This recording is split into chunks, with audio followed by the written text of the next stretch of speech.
It's 7 o'clock. We'll bring this City of the Hall meeting to order. Um, with that, we'll ask for a roll call. Vito. Here. Hicks. Here. Crawford. Here. Fish. Here. Rachel. Here. Rutherford. Here. Arneson. Here. Thompson. Here. Thank you. With that, the first item on the agenda is the liquor store resolution of opposition with Brandon Curry. Requested action being to recommend to the city to approve a resolution of support opposing liquor sales in grocery stores and convenience stores. Good morning, Council. Morning. Morning. Morning. I'll try to keep it brief for you guys on this lovely day. Plain and simple here, I'd like to propose a resolution opposing the sale of liquor, wine, and over 3.2 beer in grocery stores and convenience stores in town here. And basically just kind of reinforce the city's opinion and overall philosophy on the importance of municipal liquor operations in town here. Real quickly, kind of a background. Over 200 municipal liquor stores in the state right now are kind of going through the same process, kind of reevaluating where they're at in town. This is an industry that has not been looked at in a long time in terms of change of laws. We just looked at the Sunday liquor change last 2 years ago, and that's the biggest change that has happened in a long time, and that was kind of something that it snowballed pretty quick, and it jumped on, and all of a sudden Sunday liquor was available. So just kind of getting ahead of this a little bit and kind of looking into what we kind of feel the importance of our liquor stores are. So if something down the road were to eventually snowball and get to the Capitol and we want and the laws were to change again, we could at least be prepared to know where we stand as a municipal and discuss things a little ahead of time here. So just to start it off here, basically the 3-4 bold points I want to get to is the importance of the liquor stores is number one is public health. Between the two liquor stores, I think it's important to work with the police in town here to promote safety and the quality assurance of these products, and also keep the hands on the products of underagers. Having only 2 stores here and working closely with the police, any issues that we have that arise either on their end or on my end for theft, underage drinking, what have you, it's really nice to be able to just funnel that into 2 stores. So if they do come across an issue of any of those sorts, they can come to the source. It's a little easier to track down where they got the product from, or if there's any issues above and beyond. It keeps a pretty tight-knit option versus having multiple locations. Gas stations, corner stores, convenience stores, gas stations, grocery stores, you name it, that can carry this. It can really broaden the amount of carriers. So just a safety factor is very important. Promoting local, I want to throw that in there right away. That's becoming more and more important to me, myself, and then retail in town here as well. I don't have to bring up some of the big names across the nation and the U.S. that are really taking a big chunk out of online business. People are doing a lot of shopping and obviously taking down large stores that are very rooted in some deep sales that you would have thought that had never been touched by this growth. And they're starting to do a little bit of online liquor and wine and beer shopping. They really haven't maximized the logistics of it. Let's say for Minnesota, it's kind of hard to order a case of beer, wine, and liquor in the middle of winter and have it delivered to your doorstep. It just doesn't work out. Coming from California, there's too many issues. Maybe they'll figure out at some point, but they haven't quite got there yet. You can order from, if you go out and visit one of the wineries, you can order some product, bring back for yourself. But that's about the extent of current online shopping for liquor. And then additionally, I guess. The most important part, the financial impact on the municipal liquor stores for the city. Both stores are paid off as of last year. 2018 will bring 60 years. That's 60 years for the downtown store. It's Old Faithful. It serves a purpose, and we try to keep up as much as possible with all we can in downtown. But it's old. It's an old store, but it's still doing well, and I'd like to keep that going. And the West Store, I'm very proud of. A lot of innovations there in the last couple of years. New beer cave, we've talked about that the last couple meetings. What else do I have here? In addition, for the management side of things, a lot of times, government entities can get stuck in the mode of just their singular goal of liquor stores myself would be to maximize sales, okay?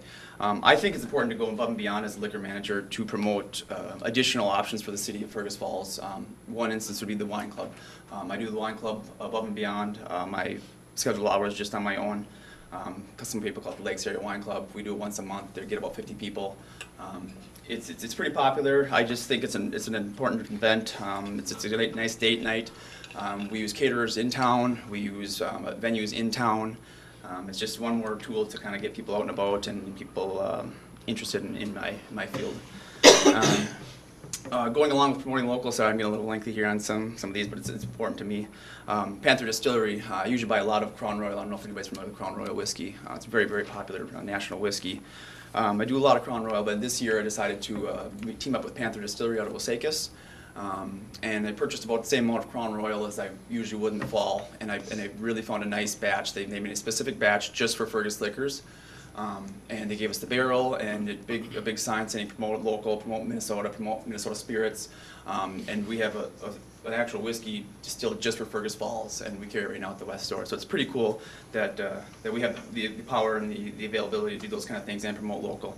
And then without diving into the numbers too much, we used, if you heard my name or my jingle on the radio, if you listen to the AM Twins games, just the financial impact of the liquor stores in town, 10.2% is what we kind of roughly figured out last time is with reduction, or what taxes are reduced for per citizen from bringing all the sales in from liquor store sales. Or 100% profits go back to the city, of course.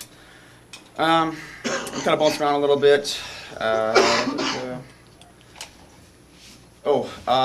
The opposition would not include brew pubs. I wanted just to make that known as well.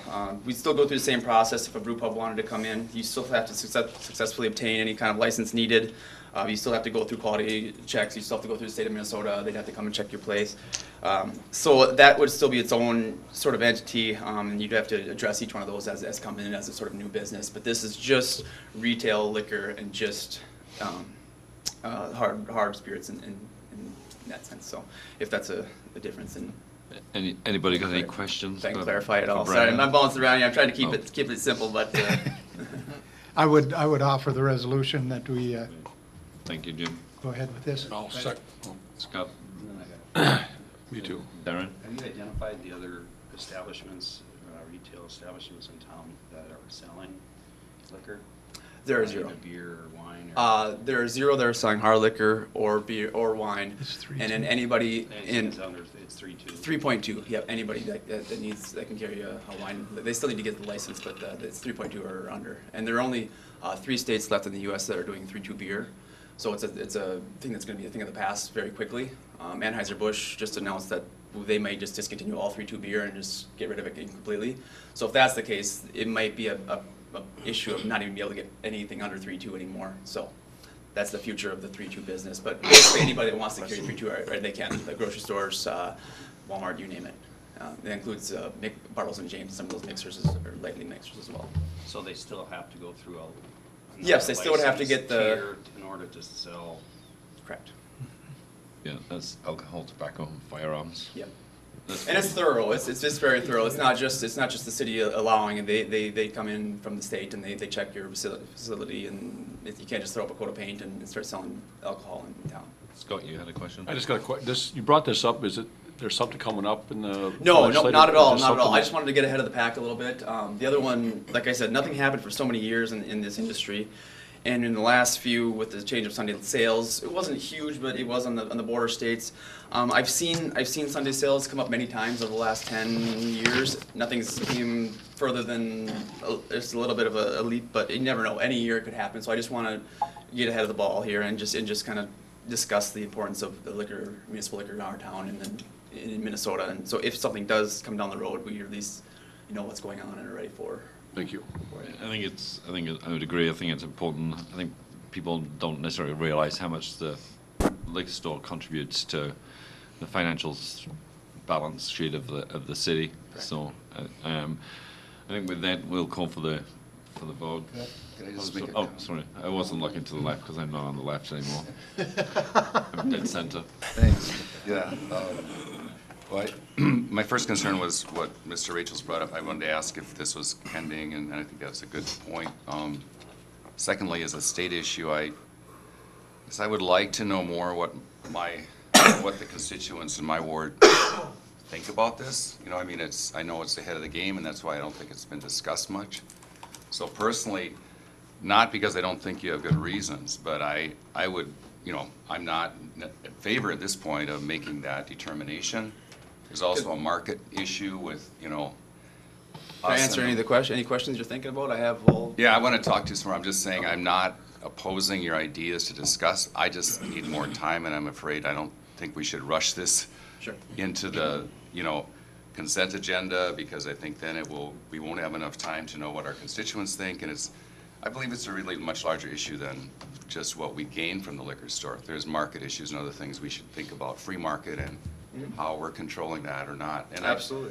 So I just would like us to be careful about question. that. You know. Can I make one comment? Just real quickly, I just wanted to reiterate what Brandon said. This isn't just an effort of the city of Fergus Falls.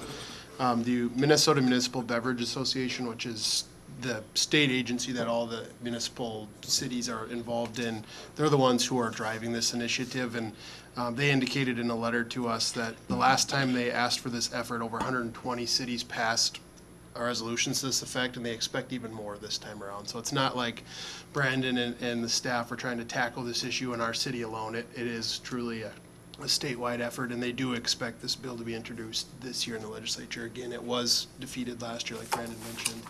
And so, you know, I understand that, and I can appreciate that, but I want people to know we're not just fighting this fight alone out here in Fergus Falls. It's statewide as a organized effort. Thank you.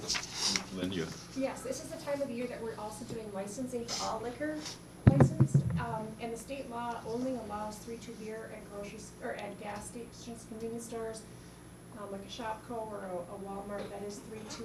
And we actually have seen two license holders reject having a product. Pizza Hut is no longer going to be selling beer, and neither is the Set Exit Trip out there. They've canceled their license. So a lot of these littler places that are only selling 3-2 are starting to, on their own, give up their license. So that we'll take. Mr. Chair, I'm just asking, can we have more time to think about this? I mean, it has come rather abruptly. How many of you have known about this for more than a week or so? Well, you know, I've not known about it, but it's something that we need to support. It is a great part of our city, the tax, I mean, it's part of our budget, and I think we need to continue on supporting that. And I don't know if, I've never heard anybody in our town want to start a liquor store in any way, and I just don't, I'm open to listening to people down the road, but right now I think we need to support this and move ahead with it myself. I'm ready to vote myself. Yeah, I think we'll call for the vote, but I agree with Scott that at the end of the day we have to look at the financial impact to the city and the taxpayer.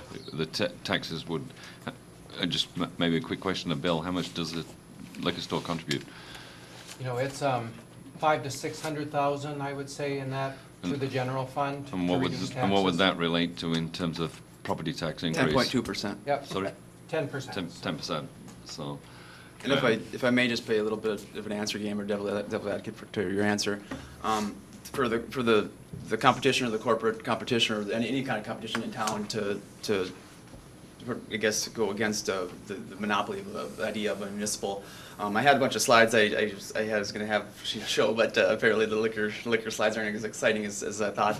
But I had Super One Liquor is a well-known liquor store up north that's really gaining a lot of traction. I think they're on 5 or 6 stores now, $1 million stores. I just brought an ad up this week from Captain Morgan. If anybody knows, I talk about a product. Spice Rum is the #1 spice liquor in the state. Their sale price this week is my everyday price in town here. So just to give you that kind of sort of idea, there's no gouging. My everyday beer prices is $3 cheaper than North Dakota, South Dakota. I run a lot of sales. I do a lot of extras above and beyond. So to go back to the idea that yes, potentially if abused, a municipal could crank up the pricing, do all this extra to sort of have a negative connotation to the town, but I feel like Fergus is really doing the opposite. Like I said, with the wine club, doing the extras, the selection, I promote the biggest selection in central Minnesota. I don't know if it's the state, but central Minnesota for sure. And if you go back to allowing 6 or 7 or 8 privates to come in, we're gonna spread out all that selection. The selection's gonna be gone. The business is gonna get spread out. The availability to buy in quantity is gonna go down. So all of the above is basically the reasons that it works for this specific instance, and in our town especially. It's been working for a long time, and I think it will continue to work for a long time in the future. Right, with that, we'll call for the vote. So we're voting, to bring it forward, is that To bring it forward to the council. We don't do the roll call. Well, you know, okay, so all those in favor say aye. Aye. All those against, same sign. The motion is approved. Do we you want for- that on the consent agenda? Absolutely. Yes. Consent agenda. Thank you for your time. Item 2 would be the Deer Valley vacation petition with Brian Navarro. Recommendation to the council to accept a vacation petition for Deerfoot Lane and set a public hearing for November the 5th, 2018. Yes, thank you, Mr. Chair, members of the council. If you recall, at the August 6th city council meeting, the council authorized the mayor and city administrator to execute a land declaration that was approved and drafted by the city attorney and myself.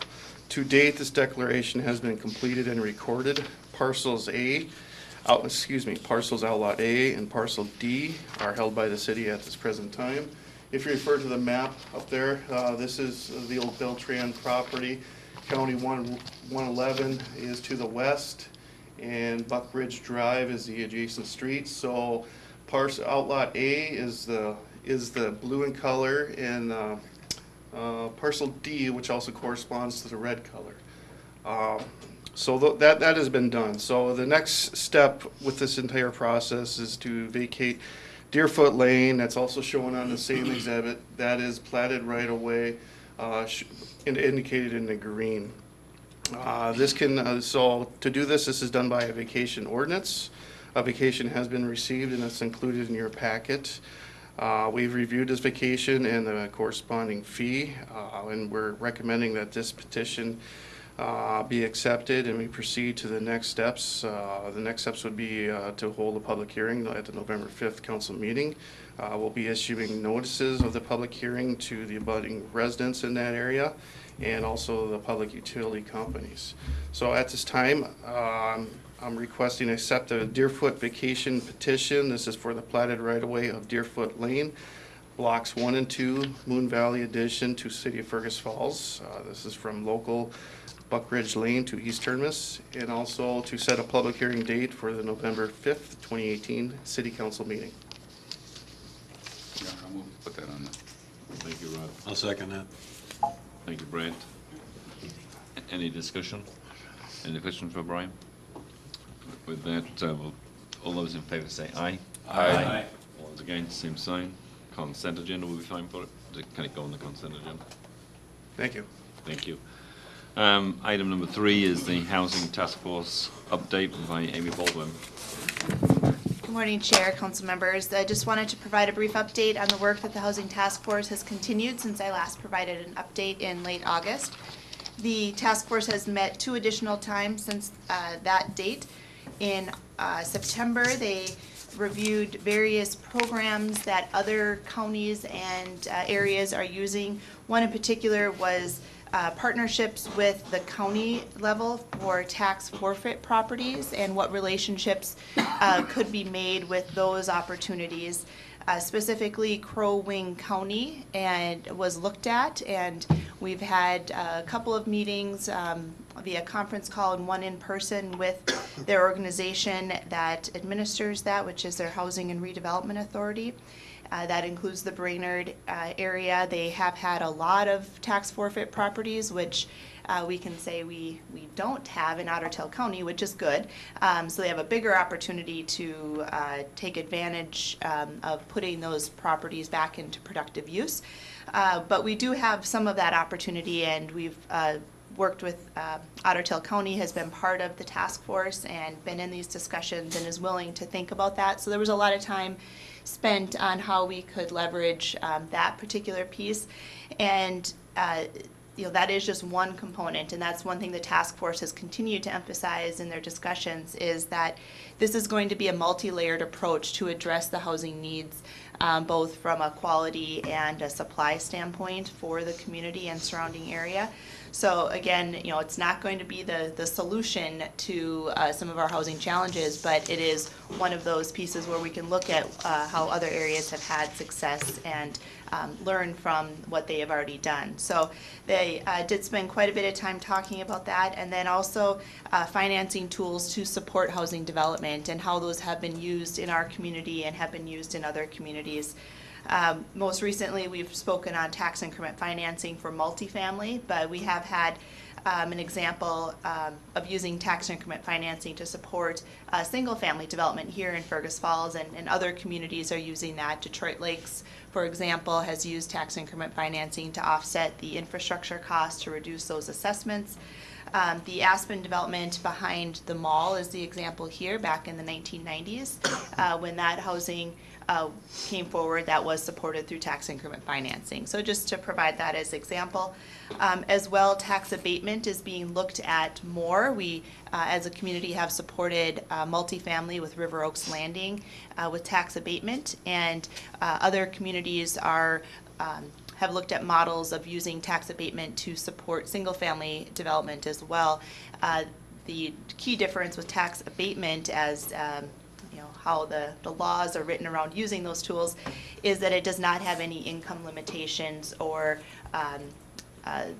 that level of requirement. It is a simpler program to use, though it also has some other challenges from a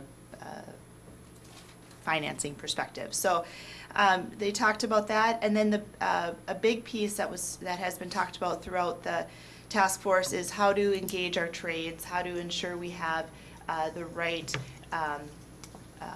quality and educated builders and others who work in the field.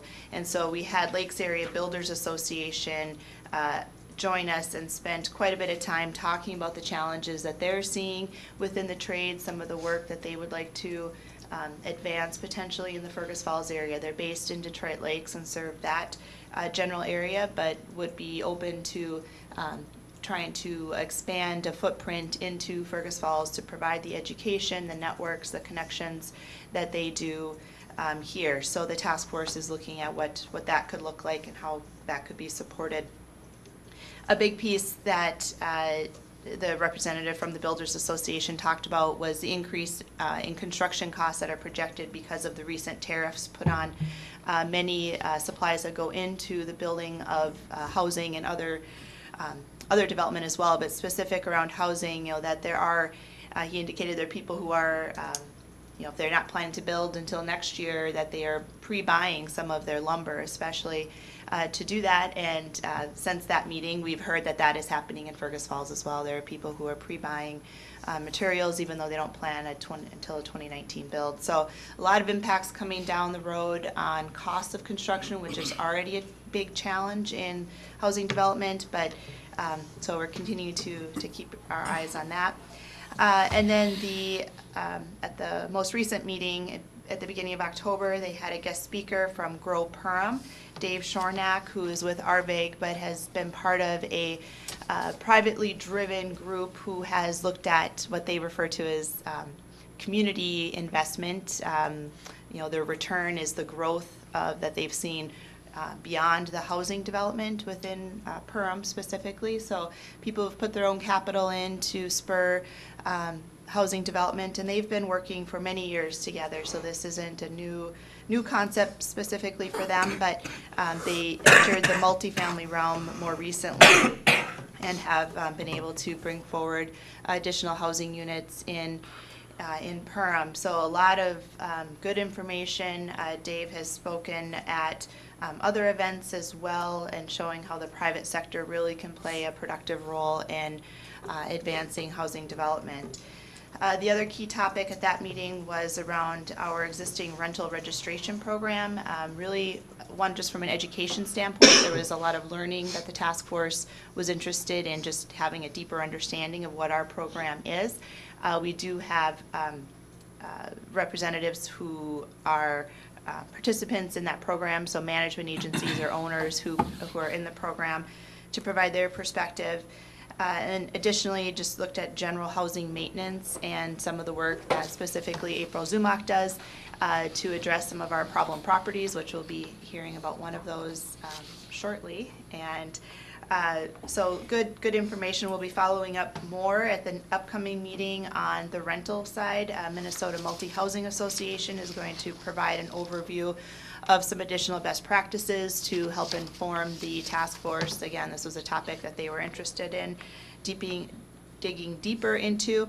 And then the other key item that'll be talked about next week is the results of a rental property survey that we did, looking at what rents people are obtaining for their units. We had great response on that. That survey hadn't been done for some time, so we were happy to see the number of respondents that came through. So we'll be reviewing those results. And next week is the final new content meeting for the task force. The following 2 meetings will be used to prepare the recommendations that the task force intends to present at the work session on November 19th. So we are coming to a close of this work. So be happy to answer any questions either now or offline about the work of the task force. Any questions of Amy? I got one question was, Sure. Have you actually reviewed, I mean, obviously a lot of the tradespeople in Fergus kind of make comment about how difficult the city is to work with. Have you kind of like dug into that to understand as a task force, you know, what that is? You know, I mean, they everybody says we're the most difficult community in the world to build a property in. Sure, Chair, council members, I don't feel that's a consistent message that we hear. There are builders on the task force, single family and specifically single family builders and who do renovation projects. So that hasn't been something that the task force has identified that they wanted to look at further in a deeper realm. So we haven't. Right. Okay, thank you. Mr. Chair? Yep. Your Honor? Yep. I wanted to ask if there's people that, like citizens have said, how can I, if I want to bring, you know, an idea or get something from that task, you know, to that task force, can they send in things that they have questions about in housing, or how can they access it? Sure, Chair, Council Member Speedall, they certainly are welcome to submit information. You know, this started with a broader discussion back in May where you know, these various topics were identified, knowing we have a limited scope of time that we can capture people to volunteer their time to come together. If there are particular questions, they certainly could pose them to me, and I can bring them back to the task force and see if they have an interest in addressing. It would depend on what the question is. If it's just a matter of information, we certainly could provide that at any time. All of the information is available, so if someone wants to look at the presentations or the documents from the task force, that would be available for knowledge. Again, the recommendations will be the next step coming from, and certainly not the end. If there's additional work that the council wants to look at, that would be completely in your purview as well. And what was the date of your next meeting? Can the public sit in on that and listen, or is Sure. that a closed? It will be next Tuesday, the 16th? 16th. What time is that? 7:30 a.m. At, The police station. okay, thank you. Mr. Chair, I have a question. Yep. When that housing study came out 4 years ago, I guess somebody brought this up just yesterday, I believe. As far as the number of apartments or housing units that were needed coming out of that study, where are we at? Are we getting close to potential zero?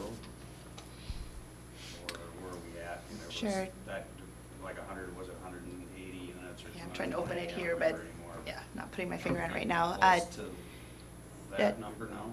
Chair, Councilmember Arneson, or, sorry, I was thinking, we were talking about this before, but we need those names up because. Never forget old what's his name. Blake. Blake, yes. It's early. So one, that study was done at least 4 years ago. I think it was October 20, well, right on 4 years ago.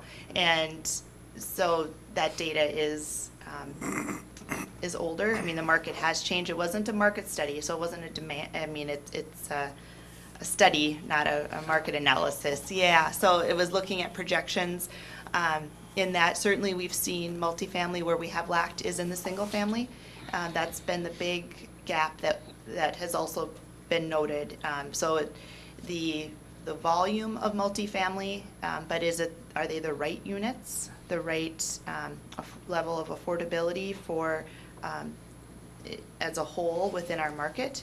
And then the volume of single-family starts that we have not seen has been the biggest gap. And that's where the task force has spent quite a bit of time is talking about how to get additional starts in the single-family realm, how to support that, again, through the tax forfeit was one idea that is being looked at as a recommendation to reduce the cost of that. The volume of multifamily hasn't been something that they've talked about. They've talked more about the quality and the affordability of multifamily. Thank you. I would agree. I think we've had a significant increase in the amount of multifamily. I think the focus should be on single family. And I personally am not in favor of putting any more TIF into multifamily. I would sooner rather see it go into industrial and creation of jobs than putting it into multifamily. So with that, we can move on to additional items on the agenda would be audit engagement item. Well, I was just going to comment and make a positive comment about, the housing development River Oaks Landing didn't seem to be on the radar of that study, but that level of apartment that is created there has been successful, it's full, and there are more plans. So I think that's a good thing to say we've got, that aspect going too. And it was also to say that studies aren't the end all, that, they might overlook a niche market or something that we could be focusing on, and so it's a good thing. Yeah. But would also imply that the study that we did 4 years ago wasn't worth spending any money on it equally if it's not relevant data. So that's another thing. With that, Bill, audit letters. All right, I wanted to talk to you about our audit engagement letter. Minnesota cities are required to have a financial audit every year, and of course we all know that is a good thing. We are stewards of the public dollar, so our funds do need to be audited every year. Our current auditors are Bergen KDV, and we've had them as our auditors since the mid-1990s, which is not unusual. Cities have long-term relationships with their audit firms. It's time for us to request an audit engagement letter from them again, and I know they would like to submit one, of course. They're thinking, I believe, of doing another 3-year engagement letter. So I wanted to get your feeling on that before I give them the go-ahead to go ahead and submit that audit engagement letter to us. Now, prior to this meeting today, I did a little review of some cities that are like-sized to Fergus Falls to see where we compare in our fees. For our 2017 audit, we paid $33,100 for that audit. We're getting a pretty good deal is what I found, and it's what I expected to find because I do review this every number of years to see where we fall with that. I looked at 1, 2, 3, 4, 5, 6 other cities, and I will just rattle off their fees. I won't say which cities are which fees because that's kind of their business, but so City of Fergus Falls, $33,100, so that's where we're at. We have one for $43,000, one for $39,625, so about $40,000. One for $45,500, one for $41,750. We do have one for $20,000. When I looked at that firm, that's more of a smaller regional firm, I would think. And then one other for $47,750. So we are significantly less. Now, part of that reason is we prepare our own comprehensive annual financial report here. That's the audit report that's for that Certificate of Achievement program with the Government Finance Officers Association. So we do save money by doing that in-house. A lot of these other cities are having the audit firm do that, but even considering that, we still are considerably less. So my recommendation is we go ahead and ask Bergen KDV to submit another engagement letter. Then I would bring that before you for your approval. So I'm not looking for action today. I was looking for your feeling on this and if you agree with me or not. Absolutely. I'm going to say, well, the consensus is to just go ahead. Yep. Yes. Yep. Yeah. So you have the consensus to go ahead, Bill. Sounds good. So you'll see that come at a future meeting. We'll bring that back to you. Thank you. Then the final item of today was to accept a donation of property 105 Mount Faith Avenue, and that would be Guy Taylor as he's standing. It would be me. Thank you, Mr. Chair, Councilman. Or April's shave this morning. Yep, that's it. Just a little comment on the difficulty of building in Fergus before I start on this. Yep. I hope that's a historical comment. I think we've turned a corner, and Jason does a really good job at trying to work through the process with contractors to make the building process go smoothly and getting permits really timely. So hopefully that's in the past. Good. So speaking of 1105 East Mount Faith, the property that Amy alluded to, it's been a problem property, a blight for numerous years. It's been a rental property. The property owner had actually offered it up to numerous contractors for little or nothing, and no contractors bid on it. So she was to the point where she didn't know what to do, so she is going to deed it to the city, per your acceptance of that. And we would then have some testing done to see if there's any asbestos to abate, and then do the demo work in-house through the abatement fund set up in the building department budget, with an estimated cost of $12,000 to $15,000. I want to offer that because I've had more complaints about that house in the last 6 months than, it'd be good to get off my radar. It's been a real bad one. And I'll second. And Darren, Scott and Darren, and any other questions or comments for Guy? I think it's another positive check mark, as you say, to remove a blighted property. Sure So is. all those in favor say aye. Aye. All those against, same sign, and go on the consent agenda. Yes. Consent agenda. The plan. With that, I don't think there's anything further to come before the committee of the whole, so we'll declare it closed. With the rubber mallet. Oh. Rubber mallet. 10th Port Authority meeting. First item on the agenda is the approval of the minutes from our last meeting, which was August 21st, 2018. I'd offer that motion. Thank you, Anthony. We got a second? Any discussion or questions? All in favor, say aye. Aye. Opposed, same sign. That motion is carried. Item number 2, Amy's going to give us a quick update on the Norgren property sale, and in front of you there is an appraisal that she provided from Mr. Matthews.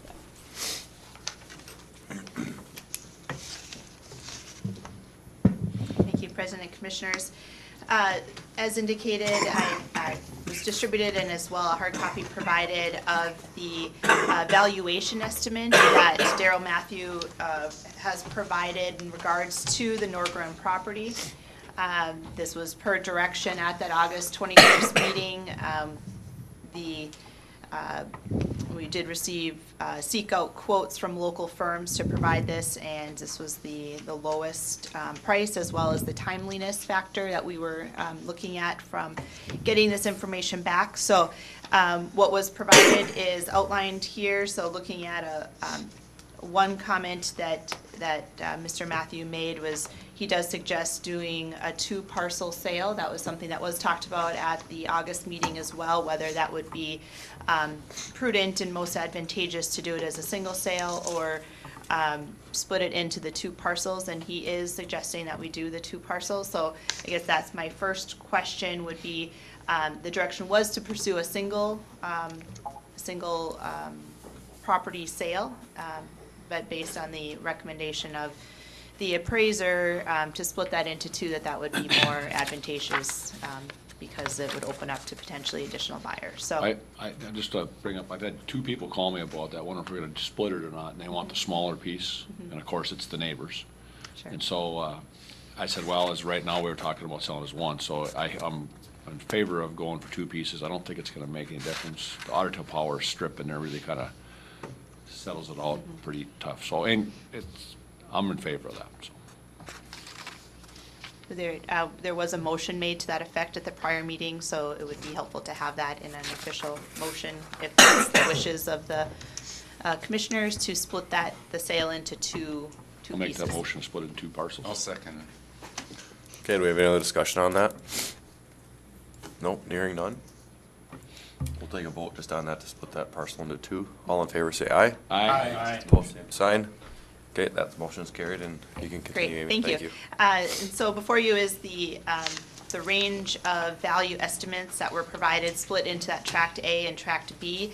The map is included here, the larger area being Tract A, approximately 90 acres, and Tract B being just under 18 acres for that piece. So looking at some sales, certainly he noted in his narrative variations in the pricings, both, for a variety of conditions, both quality of the land, just general terms of sale, different implications to that, but gave the range on a per acre basis for, again, Tract A, the larger portion, looking at 2,700 to 4,200 per acre, which comes out to 244,000 to 379,000 as the range.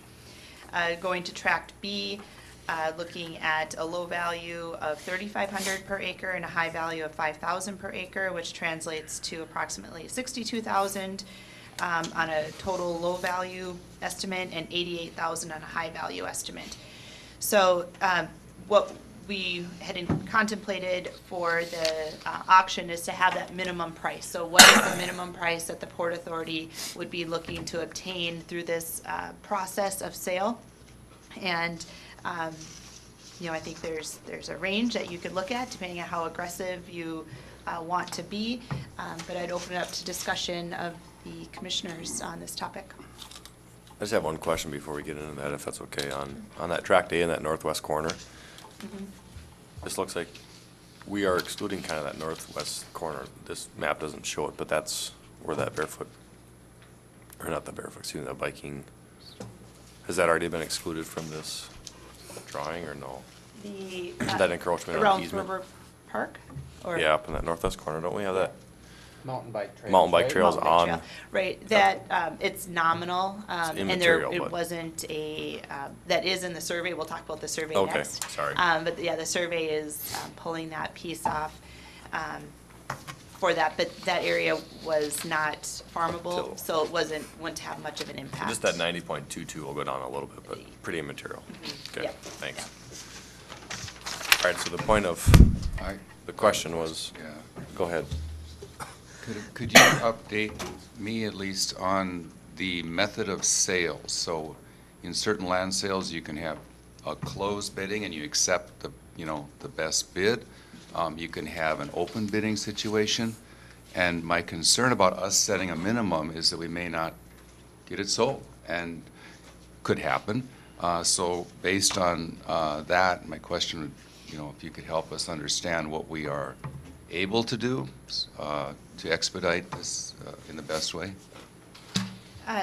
Sure, President, Commissioner Speedall, we looked at in prior meetings information drafted by the city attorney on the process for what this sale would be. There was a draft notice of sale provided to you that looked at contemplated sealed bids for the land. That was what we had reviewed prior. So that was the Right, my question is, suggested what can we process. do? Not just that we can have a sealed bid, but I just want to know. That I would ask that we defer that question until the city attorney is here. He will be here shortly. So, Sure. because he outlined that process for us initially, so I wouldn't want to speak on his behalf. Thank you. Just to talk about that a little bit, looking at these prices, I think that if we start at that low bid, I think that's gonna be people are gonna be buying it for a lot more than that, I believe. I mean, just by talking to different people about sales going around, and I was amazed it came in this low myself, so. Right. I just think it's, I don't think we need to start it low. I don't think so, yeah, that's a pretty good price. I mean, for the consumer, not for us, but I was kind of amazed. Well, I think it will go up. So, I just was talking about Rod, you know, I didn't, I don't know where you were going with it. If you Well, I want to just start was, at zero I was or- against sort of setting a price. I wanted to see what the market would offer. That's what I was, why my questions. Yeah, I just, by I asking. agree with you. Yeah, I think Asking it's around, good. I mean, that's pretty low, so. I think it's gonna be way over 4,000 at least. Yeah, and I just don't think we're qualified to like set No, any we're not. kind of, We're not. you know, The- the figure. people I- I'd rather had it be a market-driven thing, and The that's. people I talked to are the ones that bought some land in the last couple, 3 years, and so I had kinda got a feeling what they paid and what they're gonna, it seems like land doesn't matter what it's, what's going on, dirt's worth money. So do you think we just set it at the minimum of this estimation? We should hear from Rolf, don't you think? Before we go to that, do you want? Could we us to- just table We're it gonna until talk he, more about process. Yeah, Yeah, it, could we just table it till he gets here and we'll move on to the let's next just item? wait till, I mean, I just soon listen to Rolf. right. President, Commissioners, if I can add, I mean, one note in the narrative from Mr. Matthew was noting, and it may have influenced some of that pricing, but that this is a potentially an interim use. I mean, given its proximity within the city limits, and that is why the Port Authority owned it, is for future development. And so recognizing that there may be development opportunity on that would be something that he noted it with the, you know, the trail easements that we're putting in place, those items. So just a note on that as well, that we can certainly hold off on that. Another, you know, item that was provided twice to the commissioners was a memo that City Attorney Nicomo did provide, and there isn't a requirement to have a minimum bid, just a suggestion, and that was a direction that was provided by the commissioners, which is why we obtained that valuation estimate. But it just protects that if, you know, in the case that there's low bids, that you're protected from, you know, having to take that low bid. If it's something lower than what you feel is valued at, that would protect you on that. So, Right. just Could I just ask, can you remind us what the commission is?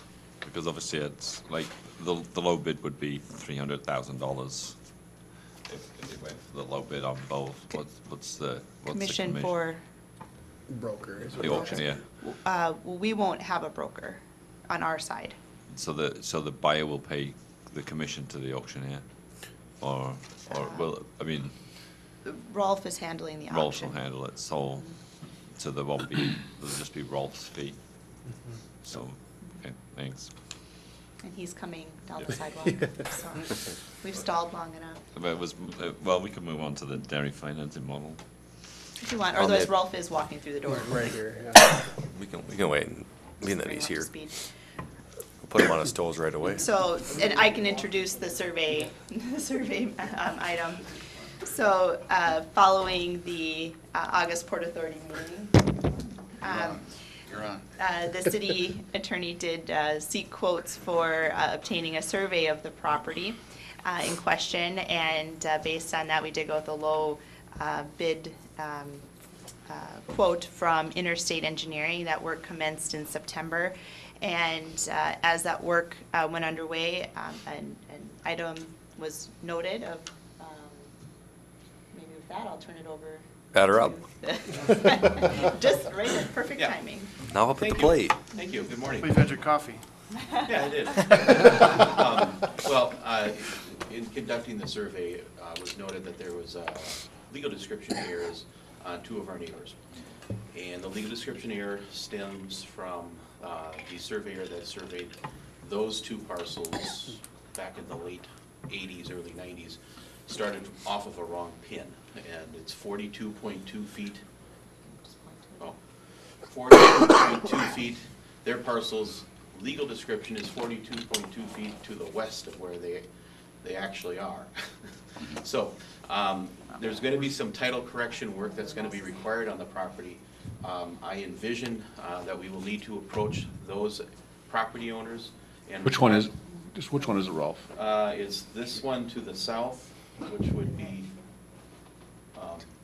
Didn't we authorize that, or is that another issue? It's actually, the pin that was over here, they come across like this and then they go up, and it's this property owner and it's this property owner. And their legal descriptions are shifted over about 42 feet over to the east. or to the west. I don't think we did in the But the meeting. pins are placed, so the pins are what control. So there are actually pins out here that the surveyor was able to locate. So what needs to happen is we just simply, actually, this piece here doesn't have any impact on us anyways, because this is Otter Tail Power property. Even if their legal description is shifted over 42 feet, it shifts over onto Otter Tail Power property. So this doesn't have an impact on our legal description. This one does though. This one, their actual legal description is shifted over 42 feet, but their pins are located, and our surveyor was able to locate the pins. I think the corrective work is simply to ask this property owner for a deed and explain the problem to them. And it's really kind of their legal issue that they have. It's just unfortunately, their description pushes it over onto the Port Authority property. So I envision that we would ask this person here for a deed, explain the problem to them. Probably wouldn't be a dumb idea to ask this person for a deed as well and just correct the issues here, at least from our perspective. Now, if they do not wish to give us a deed, then we will have to commence an action to quiet title. An action to quiet title is an action, a legal action, that will settle these claims. I don't think there would be a basis not to give us a deed, other than the fact that their title issue continues. And so perhaps if we have to do an action to quiet title, we can talk to them about correcting their title issue as well, and maybe negotiating contribution on their behalf to be neighborly. So, are there any questions about the title issue that was discovered? Wish you'd have found that out 2 or 3 years ago before I went through the arguments with both landowners. Well, it is what it is. And, you know, and it's, the way these surveys work sometimes, you know, they place the pins and then they come back the next day to go ahead and put in the actual descriptions. And in this case, it was a surveyor that is no longer with us. And, you know, it's not one of our locals, it was one of the other ones that died a number of years ago. And unfortunately, he went to the wrong pin when he started. It happens. It happens. So, I guess what we're looking for is authorization to proceed with approaching the property owners, explaining the problem to them, and requesting that they issue a deed, and maybe try to, if they will not do that, to allow us to commence some legal action to correct the title issue and approach them about contributing if they want to participate in that. They don't have to participate, but it's really their issue. I mean, it's their description. Our description is fine. But it's a good thing that we did this, because this would have been the type of thing that would have been discovered anyways eventually.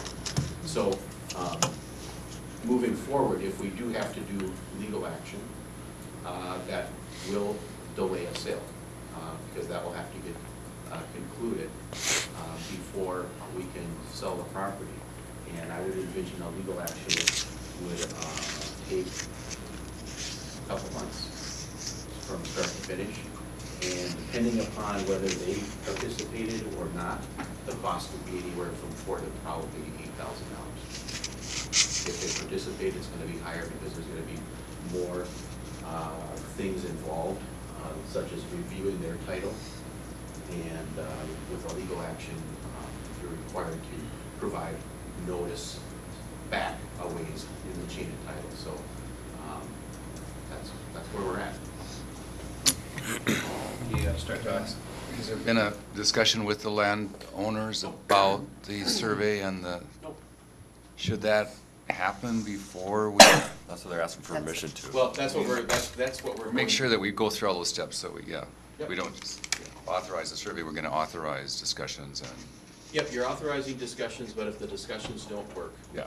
then we're asking that you authorize us to commence legal action, because that's going to be required. Okay, I'll offer that. I believe that. Hold on a second, we got an offer on that, we have a second, then we'll. I'll second it, then I'll Okay. have a discussion. Go ahead, Scott, But thanks.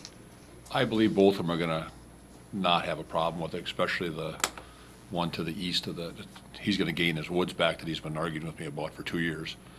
And the other one, I'm not gonna say anything on that one. So, Well, but- and they're really not going to gain anything other than where their pins are actually located. Well, he was arguing because it was in his woods, and then now it's gonna be outside his woods, so it's gonna be, you know, if you look at the lines, and he's gonna be happy about that. I don't think he's gonna be, I think it'll be the The, opposite. the lines will not change. I mean. Oh, at it's just the description's gonna It's change. just the description. Oh, okay. So the act, I mean, the surveyor was able to Yeah. locate the pins, Yeah. and that's what controls, are the Yeah, pins yeah. that were placed. So description is wrong, not the lines. Right. Okay, So perfect. you were right. I was right all along then. That's a good thing. That's a win for us. So, yeah. All right, so we have any other discussion on this? Otherwise, we have a motion before us to allow Ralph and staff to Question. engage the parties.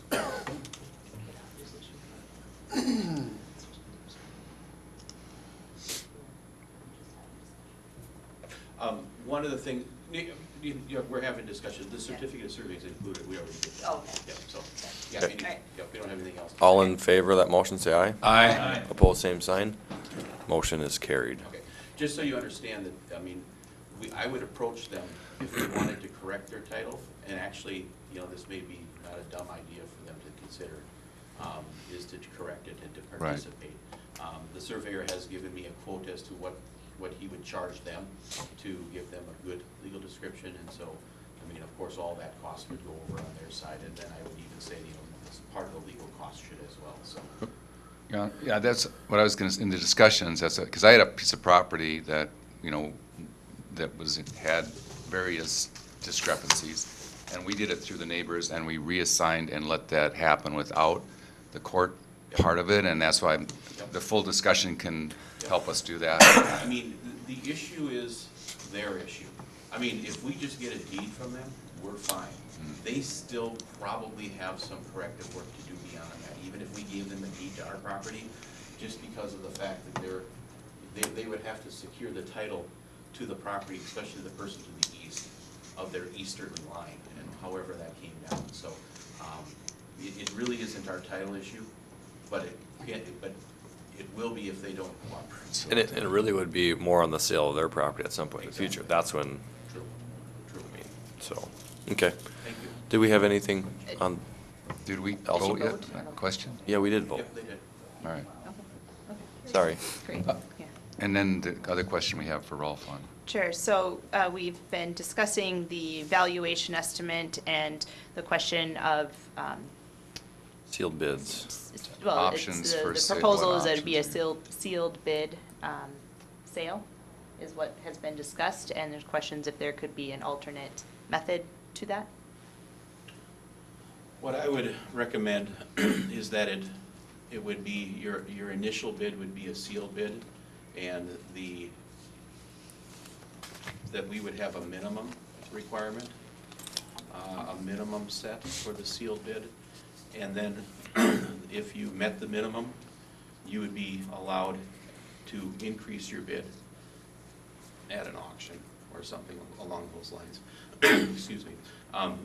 Because what I think makes sense is to, you want to, I mean, if you want to do sealed bids and just take what you get, but I think what I would do is set a minimum, sealed bids, and those that meet that minimum would be invited to come back and bid, and up their bid if they wish.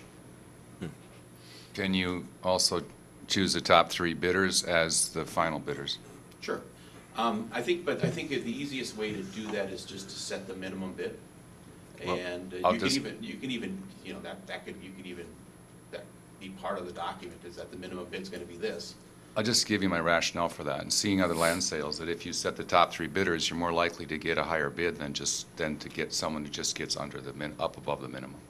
Sure. Sure. And then because they don't get to participate unless they put in a reasonable bid. And we're looking at land that I think has got value to it that is above what we're, you know, it doesn't matter that much to me. I just want the city to be able to sell it in a way that's best for, you know, Yep. all concerned. Yep.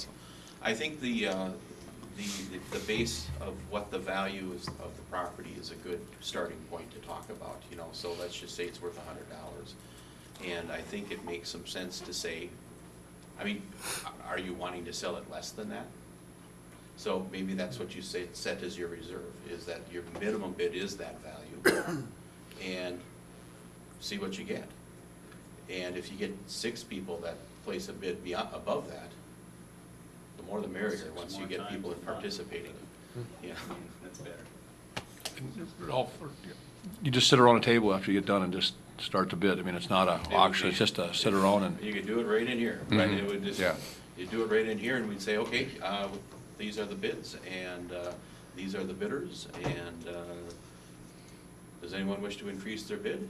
And then you just let it go and see where it ends. I like that. It's pretty interesting. I sat through one of those ones. It's pretty cool.